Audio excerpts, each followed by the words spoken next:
Hi everybody and big welcome back to a cEDH TV gameplay with a rematch. Thrasios Bruse, mizzet parune, Silas, Rograkh, and they wanted a rematch. So I plan to slam them with my Sisay combo lock. This is a basic Sisay deck, stacks orientated, Emil the Blessed with the Derevi and Gaia's Cradle, also the Emil the Blessed with Dockside and Nigella are some of our win cons, but then a stack control package and some counter spells to just seal the deal. Also, Possibility Storm and Dranite Magistrate or Lavinia Azur's Renegade is a cool combo lock as well. Now, as usual, this game will follow my solo perspective, while you get to see my hand size and hear my thought process throughout the entire match. Let's begin by looking at my opening hand. This hand is busted! It's great. We have Soul Ring, Dranite, Cradle, and a cool legendary. Okay, we don't have interaction here, which is kind of sad, which is making it something we could honestly mulligan. And looking at the turn order, we're last in turn order, so that's really sad. But I'm gonna keep this. This Cradle in your hand is just too good to throw away. So the game starts off. City of Brass, Esper's Sentinel. Great start. But it follows up with a Mana Crypt. That is on Rograkh Silas, we cast Rog and play a land and pass. Draw a card for turn by Rylet, and he passed turn to me. Untap and draw. This hand got more amazing. Gonna change direction. Play this Blood Strand. Find Volcanic Island. Cast Rograkh? No, Ragavan. Cast Ragavan and pass. Draw a card for turn for Thrasios and Bruse. An Exotic Orchard. Cast a Soul Ring. And then he casts Bruse. On the ETB, we'll target Esper's Sentinel. Smash at Rograkh Silas, dealing 2 damage, and then pass the turn. But in the end step, he fetched for an Underground Sea with his Flooded Strand, plays a bad land, and he passes the turn. He doesn't want to feed the Esper. That's very responsible. I kind of like that. It's a bit iffy in his situation. I mean, sometimes you have to, but also, like, feeding means that the person is going to draw into interaction, which makes it hard for you to win anyway. Here comes a Dockside Extortionist. And pass turn gaining 3 treasures. Untap and draw a card. So there's one person who doesn't have a proper blocker. So yeah, that's where we're going. Ragavan coming your way, buddy. He blocks with a Rograkh. Damn. Cradle, land drop. Tap it for 2 green. Cast Deathrite Shaman. And then I pass the turn. Now we could cast Soul Ring, but I don't want to because there's a Sentinel in play. And I don't want to give away a card draw. I'm not in a rush to produce that much mana. It's giving me colorless, which I can't ultimately use, so we can hold on the Soul Ring for later. Like, it's important not overfeed someone. And this guy is getting into a great board state position, which is something you absolutely have to respect. Racks his fetch land for a tropical island. He goes to combat with Bruse. He swings at me actually, so I take 6 commander damage. I guess he views me as a threat, and I can see that, I guess. Like, normally you attack the black player there that not Odnos, but he isn't really producing anything, so I can see why he's attacking someone else. And he casts Thrasios. Turn goes to Rograkh Silas, who plays a Steam Vent. Takes 2 damage from the Beyond Steam Vent to make it untapped. And a Witchclaw Talisman, paying for the Esper Sentinel trigger on the Witchclaw. This Rograkh player is progressing really slow. Like, at Esper Sentinel really did a work with this game. Like, he's not drawing any cards, but it's making sure someone is not really... Oh, there's a cat there. Ah, it's a cutie. Oh well. This guy draws a card and passes turn. Untap and draw a card. I'm gonna tap this Deathrite Shaman to exile the Misty Rainforest you have there in your graveyard. That one, yeah, for a black mana. Tap this for red. Play this Sky Cloud Expanse. Tap this for green. Convert mana into Sky Cloud Expanse. So I'm floating white, green, red, and black. And blue. I will use the green and blue to cast a Soul Ring, paying for Esper Sentinel. I'm gonna cast this using the Soul Ring. Shanid, Sleeper's Scourge, Mardu, Menace. Other legendary creatures you control have Menace. Whenever you play something legendary, you will draw a card and lose a life, including lands. Mardu later resolves combat. Ragavan is attacking at Rograkh and Silas. Brave Blade. Arcane Signet. Can't cast Arcane Signet. Will make a treasure and pass the turn. But in my end step, Worldly Tutor from Bruse and Thrasios. That's scary. Seedborn or Emil? Seedborn. Really hard to see that, but that is a Seedborn Muse. You can kind of see it in the texture in the middle of the card, but you can't see that it's a green card here. But you can see that it kind of see that it's a Seedborn Muse there. There's actually like a skill to identify cards here on spell table sometimes. Doesn't take damage from the Mana Crypt and draws the Seedborn Muse for turn. So that's a very scary card when you have Thrasios and a lot of mana. I honestly think we might mana drain this one. Or should we? Wait. Sisay is like the boss in interacting and dealing with commander decks like this. Still though, I'm gonna respect that scary thing and mana drain it. I mean Pact of Negation. My head is all over the place right now. Pact, meaning the right thing, saying the wrong thing. I am sacrificing this treasure payment.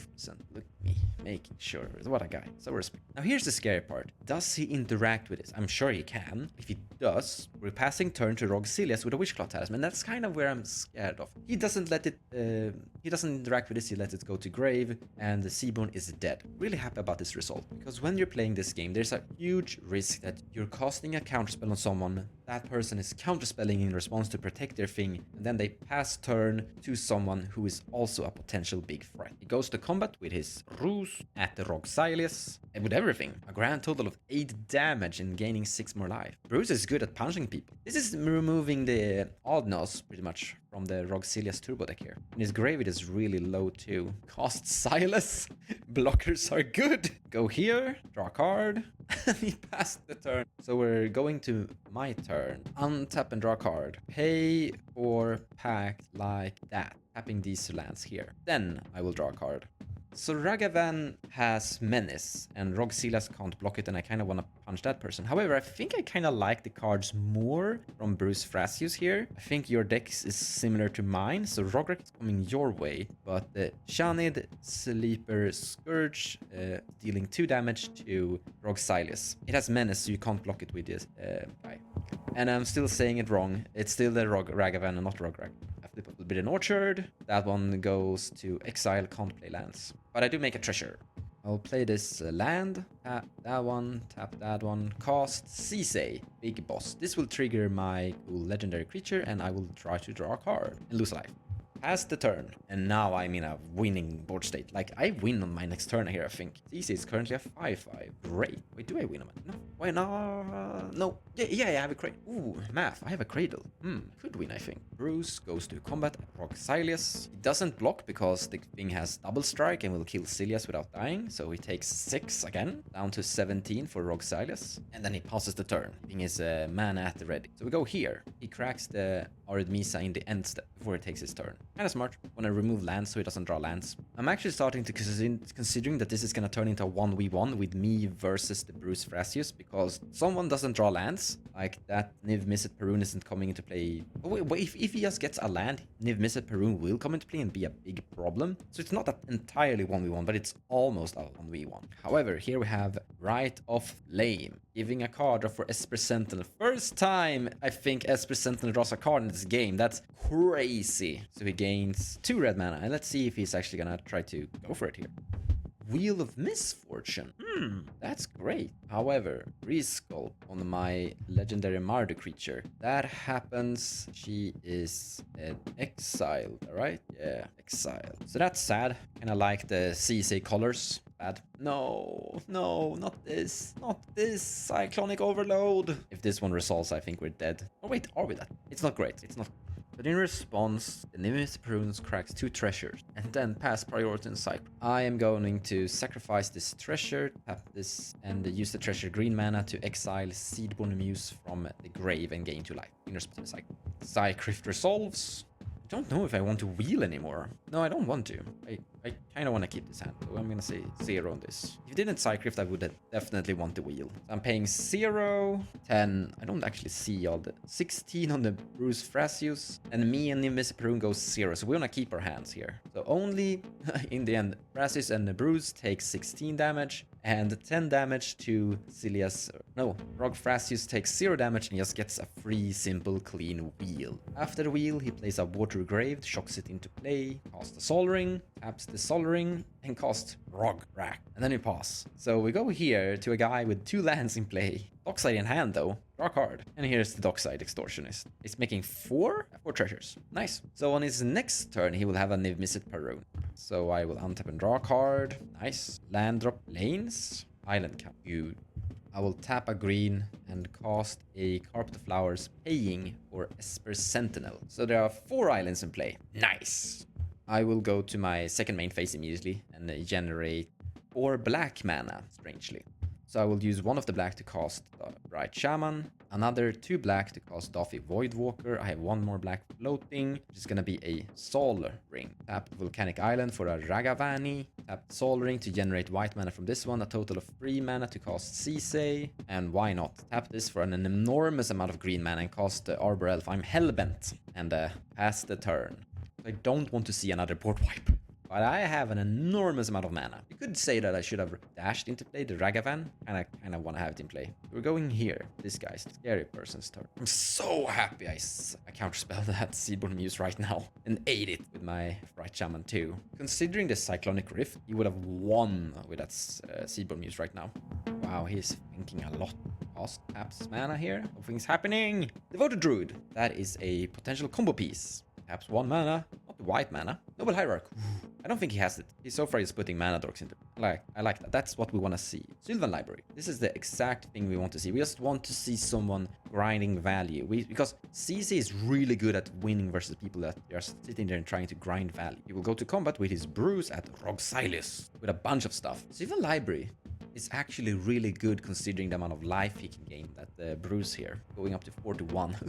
Rograkh Silas is down to 6. But then he passes turn 2, the Grixis player. Plays a Bloodstained Mire. I don't want this guy to die because he is producing 4 mana for my carpet turn. So don't die, buddy. I need you. He cracks the Bloodstained Mire. Goes to exile because of Daffy Voidwalker. Blood Crypt is down to 3 life. Demonic Consultation. No. This is so bad in several different layers. First off, he might die because of this. Second, Esper Sentinel draws a card. He says Yawgmoth's Will. So he's probably gonna try to go for it here. First 6 does not hit Yawgmoth's Will, so he's safe for now. We start flipping cards. There's a Tainted One. Necropotence is gone. Wheel is gone.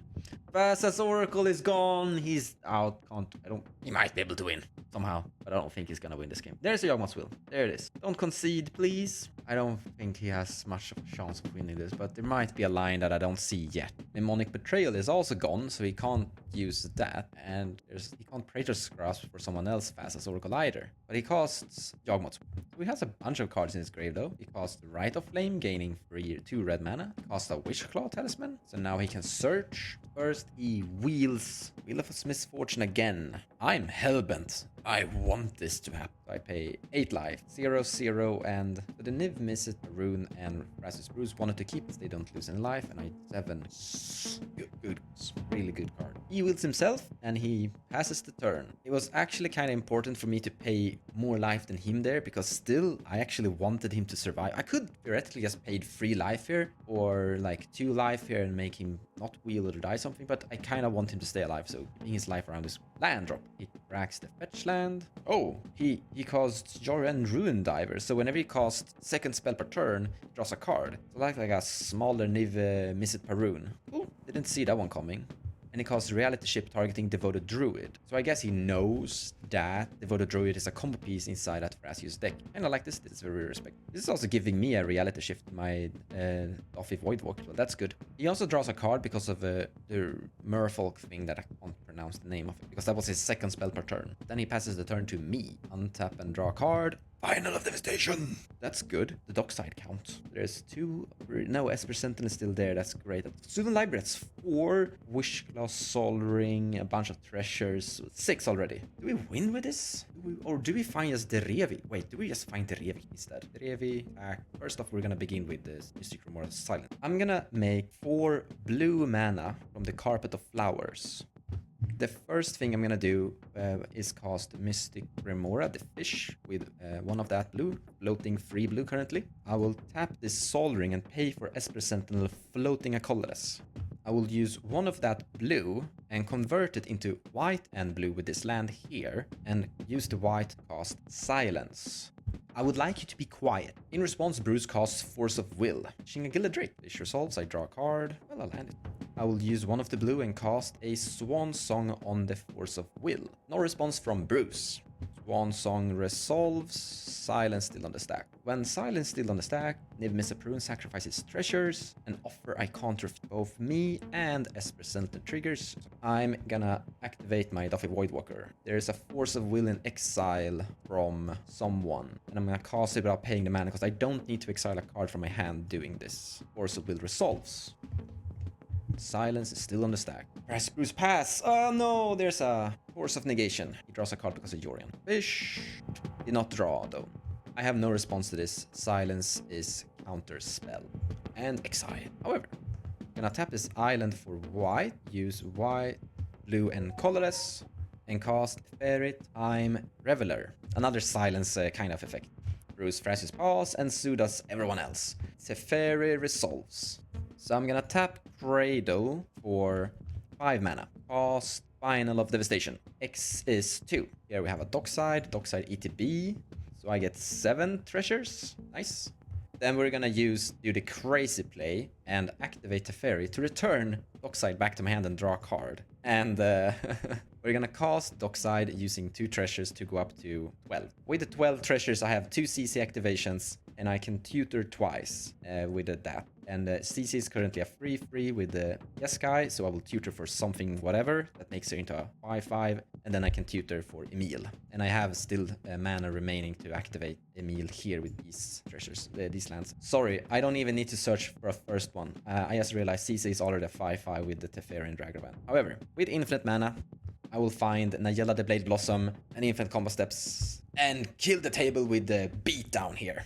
Absolutely won the game with the wheel there, giving me the silence, counterspell, fish, and I literally got tutor, counterspell, interaction, and protection for this from that wheel. Really lucky there, really happy about the window. Had to work a bunch for it, but in the end, I got some help from other people's plays here, but they were kind of forced to it in a way.